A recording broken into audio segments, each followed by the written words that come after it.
What would happen to you Qu'est-ce qui vous arriverait si vous aviez reçu un appel téléphonique et que vous découvrez que votre mari vient d'être frappé par un conducteur ivre? Pire que cela, qu'il lui resterait 3 heures à vivre. Qu'est-ce que vous feriez? Comment votre monde serait-il modifié? Ce que Clarice Holden a fait est tellement incroyable pour moi que je connais l'histoire, je connais les résultats et je suis toujours impressionné par ce que Clarice a fait. Mais je veux revenir un peu en arrière. Ronnie, votre père était un alcoolique. Vous étiez alcoolique, vous étiez dans la drogue et votre femme devient chrétienne. À quoi avez-vous pensé? What did you think about her? Je pensais qu'elle avait complètement perdu la tête. Vous avez été dur avec elle? Absolument. Tout ce que je pouvais faire était d'être dur avec elle. Je ne croyais pas en ce qu'elle faisait. Ok, vous avez eu une prophétie. Autrement dit, un homme vous a dit « J'ai un message pour vous de la part de Dieu ». Quel était ce message? Il a dit « Les 2 dernières années ont été un enfer, mais les 2 prochaines seront pires ». Ah non, comment voudriez-vous obtenir une parole comme celle-là?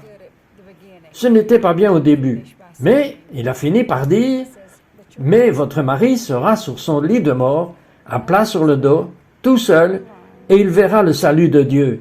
Il aura une visite de Dieu. » Et j'ai dit « Comment cela va-t-il se produire?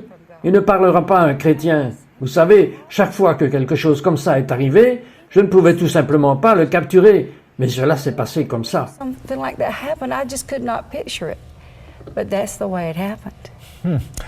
Ok, Ronnie, parlez-moi de la journée où cette prophétie est arrivée. About the day, the moment this prophecy came to pass. C'était en 1984, c'était le 17 février. J'étais couché dans mon lit et quelque chose s'est passé. Il était environ 3 heures du matin et j'étais allongé sur le lit. J'étais en cure de désintoxication et j'ai levé les yeux et la chambre était comme blanche, comme si des nuages étaient dans la chambre. Et cet homme était debout devant le lit. Et pour moi, ça ressemblait à une photo que j'avais vue dans la Bible de Jésus quand j'étais un jeune garçon. Et il est juste resté là et a tendu les mains vers moi. Et je n'avais pas réalisé ce qui se passait, mais à cette époque, j'étais livré à l'alcool et aux drogues dans ma vie. Maintenant, quand vous dites livré, à quel point était votre dépendance à l'alcool? Je buvais tout le temps, je restais debout 2 ou 3 jours, j'ai eu des trous de mémoire, je buvais à peu près la majorité du temps. Maintenant, vous ne saviez pas cela, mais vous le comprenez maintenant, que vous ne pouviez pas perdre instantanément une dépendance comme ça. Est-ce que vous me dites que vous avez perdu cette dépendance instantanément? Je ne pensais pas que c'était possible. J'avais essayé différentes manières de le perdre, mais je ne m'en suis pas rendu compte vraiment quand c'est arrivé. Mais quand je me suis levé et que je suis sorti dehors, j'ai commencé à penser à propos de l'alcool, penser concernant les drogues. J'ai eu la nausée physiquement, même en y pensant. Je n'en avais plus envie du tout. Quel genre de drogue preniez-vous? Je consommais de la cocaïne. Encore une fois, vous ne pouvez pas simplement vous éloigner de la cocaïne. Vous avez eu un vrai miracle. Dans le monde naturel, ça ne se peut pas. Mais j'ai eu un miracle.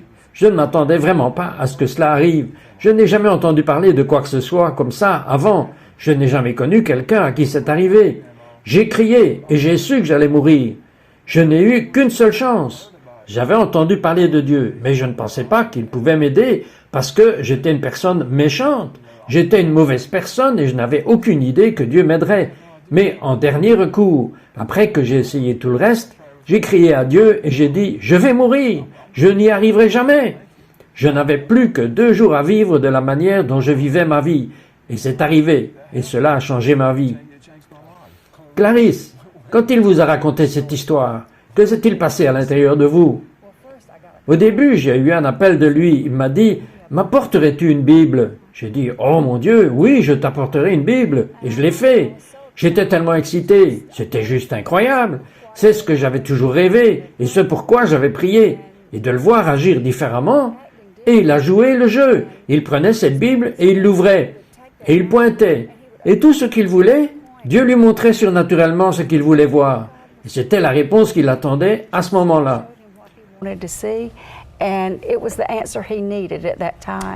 Écoutez, vous n'avez pas seulement un tout nouveau mari, mais Dieu a commencé à vous faire prospérer tous les deux. Au-delà, je veux dire, Dites-moi juste brièvement, Clarisse, comment il a prospéré financièrement?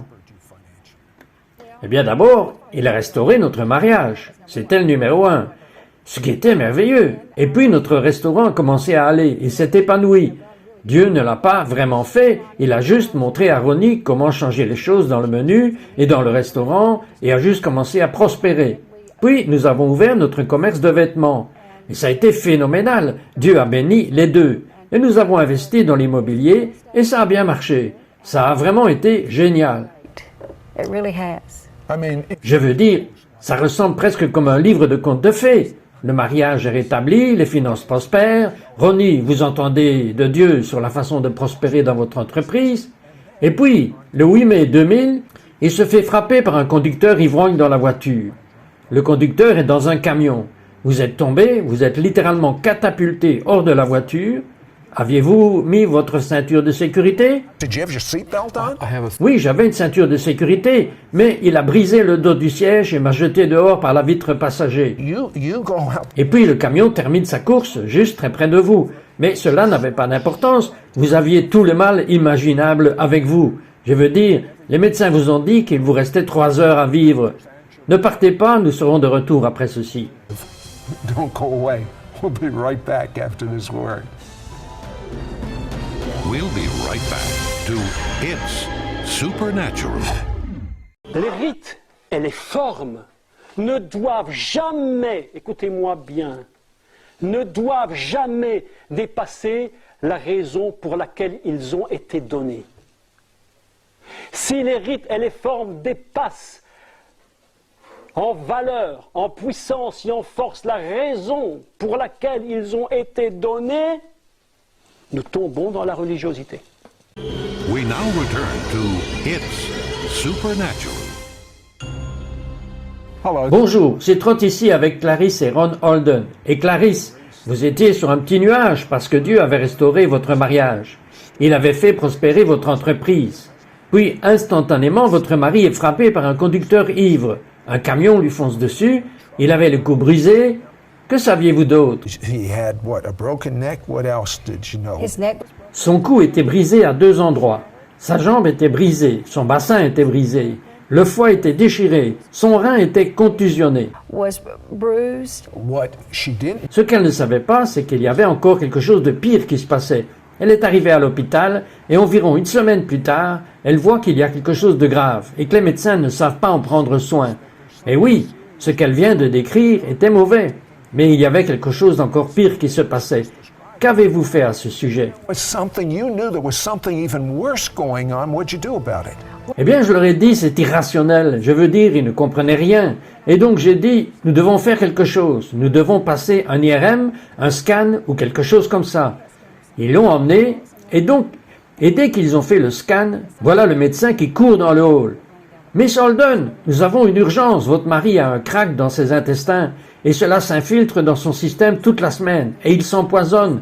Et cela le tuera si nous ne faisons pas une chirurgie immédiatement. Et ainsi, ils ont commencé l'opération. Il était en chirurgie depuis environ 6 heures, et le médecin est entré après cela et il m'a dit « Nous avons fait tout ce que nous pouvions faire. Il est dans le coma. Il est sous assistance respiratoire. Il a une colostomie. Et il est grand ouvert, parce que quand nous avons fait la chirurgie, son intérieur est sorti, et nous n'avons pas pu le refermer. Nous avons donc mis un filet sur lui. Il a dit « Miss Holden, vous avez besoin de rentrer à la maison et de mettre vos affaires en ordre. Votre mari ne passera pas la nuit. » Arrêtez. Quand il vous a dit cela, votre mari ne passera pas la nuit. Qu'est-ce qui est sorti de votre bouche? Came out of your mouth. I said, J'ai dit, je sais qu'il le fera.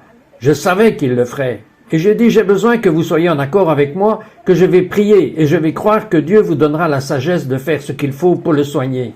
But wait. Attendez une seconde. Le médecin vient de dire qu'il ne va pas y arriver, qu'il ne va pas passer la nuit. Et vous, vous dites au médecin, je veux que vous soyez d'accord, que vous allez avoir la sagesse de le guérir. Je veux dire, ces deux choses ne vont pas ensemble. Qu'est-ce qu'il vous a dit? Il a dit, Miss Holden, je ne peux pas faire ça. Mais non, sérieusement, c'était mauvais. 3 heures, c'est ce que cela va durer, environ 3 heures. J'ai dit, je voudrais juste ne pas prendre non pour une réponse. Mais il est sorti de la chambre, et moi je suis allé à la chapelle. Et quand je suis sorti de cette chapelle, environ 1 heure plus tard, le médecin est passé, je l'ai approché, et je lui ai encore demandé, « S'il vous plaît, convenez avec moi que je vais prier, et je crois que Dieu vous donnera la sagesse. » Et il a dit qu'il serait d'accord avec moi. Et nous avons commencé à prier.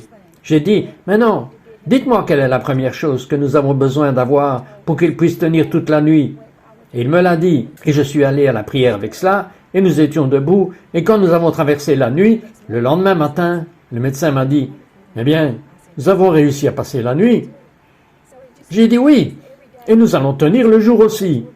Donc ça n'a fait que progresser. Chaque jour les choses se passaient et elles ne s'empiraient pas. Il nous disait ce qui était nécessaire, et nous prions avec notre équipe et les choses s'apaisaient. Aussi j'ai dit à ma famille, « Je ne veux personne qui dise pauvre Ronnie. On va croire qu'il va s'en sortir. Et si vous ne croyez pas comme je le crois, vous ne pouvez pas venir le voir. » Je suis resté là et j'ai juste monté la garde et c'était comme si je ne laissais entrer personne. Mais j'ai continué à prier et à m'assurer juste que les choses se passaient bien. You know, just making sure that things were how many- positive. Combien de jours êtes-vous resté à l'hôpital avec lui?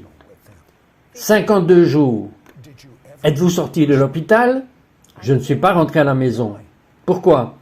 Parce que c'est mon mari. Je ne pouvais pas le laisser là. Et le docteur n'arrêtait pas de me dire, « Miss Holden, vous devez aller vous reposer. » J'ai dit, « Quand il rentrera à la maison, je rentrerai à la maison. » Et c'est ce que je voulais dire, et je savais juste que j'avais à être là à chaque instant. Et il y avait de vrais mauvais moments. Je veux dire, Ronnie, il avait ses reins qui se fermaient, différentes choses qui arrivaient, et c'était chaque fois des moments de combat.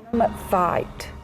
There ha- Il y a bien dû y avoir un moment, cependant, ou plusieurs, où vous pensiez, c'est juste trop dur, il n'y arrivera pas, je jette l'éponge, je rentre à la maison. to make it, I'm tossing in the towel, I'm going home.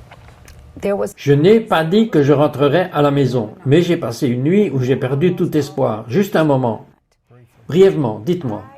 J'ai eu l'impression que quelqu'un m'avait dit « Tu dois planifier les funérailles de ton mari ». Eh bien, ça m'a rendu tellement folle, je me sentais comme folle, j'ai commencé à taper sur les murs, j'ai dit que je ne le ferais pas. J'ai dit ce qu'il y avait dans ma tête et dans mon cœur.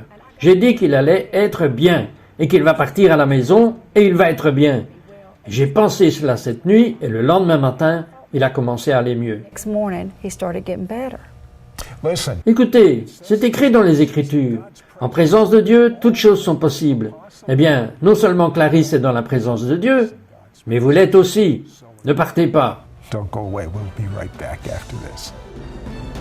We'll be right back to It's Supernatural. Mais l'humanité ne connaît pas le chemin de la paix. Ils ne connaissent pas la voie de la joie et nous avons la moitié de la population mondiale qui est illettrée. Bien des gens qui crèvent littéralement de faim et toutes sortes de saletés et de conditions sordides dans la moitié du monde, au moins. We now return to It's Supernatural. Hello, Sid. Bonjour, c'est Trott ici avec Clarisse et Ron Holden. Ron a été frappé par un chauffeur ivrogne, un camion a percuté son auto, il a été catapulté hors de la voiture, il avait tous les maux imaginables au point que les médecins ont dit « Madame Holden, rentrez chez vous, mettez vos affaires en ordre, il lui reste 3 heures à vivre ». Cette femme, avec ténacité, a commencé à donner des ordres aux médecins. Elle a commencé à dire « Vous êtes d'accord que mon mari vivra et ne va pas mourir ?» Les médecins ont dit non, mais enfin, cette folle le harcèle, donc il est d'accord avec elle. Puis elle dit « Et je veux être présent à chaque réunion ». Elle est restée dans cet hôpital 52 jours de prière avec elle-même et les autres membres de l'église. Il y avait la prière en cours dans leur église. Tout l'hôpital était conscient de ce qui se passait. Mais il y a eu une dure nuit et vous chantiez avec un ami adorant Dieu. Et tout d'un coup, quelqu'un vous a rejoint. Parlez-moi de cela. You tell me about that. Eh bien, c'était vraiment un touch and go cette nuit-là. Et je n'étais pas dans une attente confortable dans la salle d'attente. Je suis allé aux soins intensifs, me soucier, à la porte, et nous étions juste en train de marcher et prier et chanter, et nous donnions tout ce que nous pouvions. Et tout d'un coup, en arrière-plan, nous avons entendu quelqu'un dire « Merci Seigneur, merci Seigneur ». Je me suis retourné, et là se trouvait une dame. Et elle nettoyait, et elle nettoyait, et elle marchait. Et elle priait avec nous. Il y avait un ascenseur juste derrière nous, et l'ascenseur montait, les portes s'ouvraient et personne ne sortait. Et puis il s'éteignait et revenait, et elle a continué à faire ce qu'elle faisait. Et je n'ai jamais pensé à ce sujet cette nuit-là. Mais le lendemain, j'ai dit que je voulais parler à cette dame parce qu'elle semblait vraiment nous encourager. Elle nous a aidés dans nos prières. Mais personne n'avait jamais entendu parler de cette dame à l'hôpital. J'ai expliqué à quoi elle ressemblait, mais personne ne l'avait jamais vue. Et je ne pouvais pas répondre à cette question. We just couldn't answer that question. What happened? Que s'est-il passé avec Ron à partir de ce moment où elle est entrée? Eh bien, cette nuit-là, il a commencé à aller mieux. Donc, si personne ne connaissait cette femme de ménage, c'est que c'était un ange. That was an angel. Well, we Eh bien, nous croyons que ça l'était. Ok, Ron, en parlant d'un ange, vous avez eu une horrible expérience. L'ange de la mort est venu. Parlez-moi brièvement de ce qui a eu lieu. Eh bien, je n'ai pas vraiment réalisé qui il était. Nous avions des anges dans ma chambre, 3 anges, et ils étaient là. Vous avez tous ces anges et votre femme est en guerre. Je veux dire, vous aviez un meilleur deal. Oui, je l'avais. J'étais allongé dans mon lit et j'ai vu cet homme entrer par la porte. Et il avait environ 7 pieds de haut. Il avait un costume Armani. Il a commencé à marcher vers le lit et il s'est retourné. Et il s'est appuyé contre le mur. J'ai vraiment eu un mauvais pressentiment sur lui quand il est entré. Il se tenait contre le mur et m'a juste regardé. Puis il a commencé à aller vers le lit et les autres anges et les autres personnes dans la salle se sont levés et l'ont nargué. Et ils lui ont dit quelque chose. Et il m'a regardé et puis il s'est retourné et il est parti par la porte. Et je ressentis un tel soulagement quand il est parti. When he left. But there was Il y a eu un autre point où les anges vous laissaient le choix. Quel a été le choix? a choice. What was the choice? I think it's probably Je pense que c'est probablement la nuit où les médecins ont dit que je ne passerai pas la nuit. Et les anges m'ont dit, nous nous préparons à partir et faire un voyage vers l'autre côté. Si tu es prêt, nous voulons que tu viennes avec nous et tu n'auras plus jamais de douleur. Et ma femme, elle me l'a dit plus tard, elle m'avait parlé à juste titre de me battre. Elle a dit que je devais me battre. Tout le monde se battait pour moi. Tout le monde priait pour moi. J'avais besoin de me battre. I need to fight. Par curiosité, lorsque vous étiez dans le coma, et littéralement mourant, pouviez-vous, même si vous étiez dans le coma, pouviez-vous entendre quelque chose qui se passait avec votre femme? Hear anything going on with your wife? Well, apparently, Apparemment, je pouvais, parce que je leur ai dit, ma femme m'attend. Elle me rappelle de l'hôpital. Elle veut que je revienne. J'ai vraiment besoin d'y retourner. Clarisse, qu'est-ce que vous pouvez dire à propos de cette époque? Encore une fois, nous avions tout fait et rien ne bougeait. Alors je suis juste entré et je priais. Mais je faisais le tour de la pièce. J'ai dit, Ronnie, il faut te battre. J'ai fait tout ce que je pouvais, tu dois te battre. Et je criais à lui. have got to fight. And I was like screaming at him. But, you know, we didn't. You just Vous ne ressemblez pas à ce genre de personne. Ok, Ronnie, alors vous avez dit, qu'avez-vous dit? Ma femme a besoin de moi. say my wife needs me. my wife. Ma femme veut que je revienne, elle m'a appelé de retour. J'ai vraiment besoin de retourner à elle. Je ne peux pas partir maintenant. Vous avez littéralement eu un choix à faire. Je l'ai fait, j'avais le choix, tout à fait. Je n'avais jamais entendu cela avant. Je ne sais pas pourquoi ils m'ont donné ce choix. Un miracle s'est produit et tous les médecins ont dit il lui reste 3 heures à vivre. Bien qu'il n'y avait pas de logique humaine, Clarisse s'est emparée des promesses de Dieu et a refusé d'abandonner. And refuse to give up. Tell Racontez-moi le jour où Ronnie est sorti de l'hôpital. that Ronnie walked out of the hospital. Well, as you Eh bien, comme vous le savez, ils doivent vous sortir. Donc j'avais parlé à une dame à l'hôpital et je lui ai demandé si elle pouvait chanter un chant. Elle a dit qu'elle le ferait. Et comme ils l'ont poussée dehors sur le trottoir, là, le trottoir était bordé de médecins, infirmières, thérapeutes, concierges et tout. Cette dame a commencé à chanter Amazing Grace, parce que nous savions que c'était Dieu qui avait fait cela. Et les médecins savaient cela aussi. Ils l'appelaient le garçon miraculé. told him, they're a miracle boy. The doctor Les médecins ont utilisé le mot garçon miraculé? Oui, ils l'ont fait. Ok. Et qu'en est-il de ce médecin à qui vous aviez dû littéralement tordre le bras pour être d'accord que Ronnie vivrait et qu'il y avait un peu d'espoir? Eh bien, il était très choqué. Il était très reconnaissant cependant. Il a vu notre pasteur un jour et il a dit, « Vous êtes ici pour voir qui? » Pas Ronnie. Un autre membre de notre église? Il a dit, « Eh bien, il sera très bien alors. Vous êtes un groupe de personnes de prière. » Et c'était très spécial pour nous. Et il a vu une différence, il a vu un miracle. Et nous en sommes tellement reconnaissants à Dieu. And we're just so thankful. Certains d'entre vous ont besoin d'un miracle en ce moment. Certains d'entre vous abandonnent. Mais Dieu sait ce qui se passe dans votre vie. C'est pourquoi, Clarisse, regardez la caméra et en 1 minute, donnez-leur des encouragements. Camera, and in 1 minute, give them encouragement. Si vous avez été condamné à mort, ou quoi que ce soit qui n'est pas aligné avec ce que la parole de Dieu dit, prenez un supporteur. Battez-vous pour ce qui est légitimement à vous. Vous défendez ce que vous savez qui est vrai, et si c'est votre mari, ou si c'est un être cher, si c'est un médecin qui vous a dit qu'ils ne peuvent pas, que ce n'est pas guérissable, ne prenez pas cela pour une réponse. Vous faites ce que vous avez à faire pour traverser cela. Et si vous êtes une personne et que votre famille n'est pas là, ils doivent être debout jusqu'à ce que ça arrive. Et quelqu'un m'a demandé, combien de temps devez-vous rester debout? Vous restez debout jusqu'à ce qu'il arrive. C'est ce que nous avons fait. Et c'est pourquoi il est ici aujourd'hui. Et nous remercions Dieu pour cela. We thank God for it. Ronnie, Ronnie, existe-t-il une manière pour que vous soyez vivant aujourd'hui sur la base de ce qui s'est produit si votre femme n'avait pas été tenace pour croire dans les promesses de Dieu? believing God's promises. Non, je sais qu'il n'y en a pas. Elle était pour moi. Alors écoutez, n'abandonnez pas. La foi est la preuve des choses qu'on ne voit pas. La seule preuve qui soit valide et qui passe au paradis est la foi en la parole de Dieu. Et Dieu dit, tu vivras et ne mourras pas, et déclareras les œuvres du Seigneur. Je le répète, tu vivras et ne mourras pas, et déclareras les œuvres du Seigneur. C'est ce que Clarisse et Ronnie Holden font. Ils sont des témoins de ce que Dieu est plus grand que ce que vous voyez avec vos yeux. La parole de Dieu est vraie. Que tout homme est menteur, mais la parole de Dieu est vraie.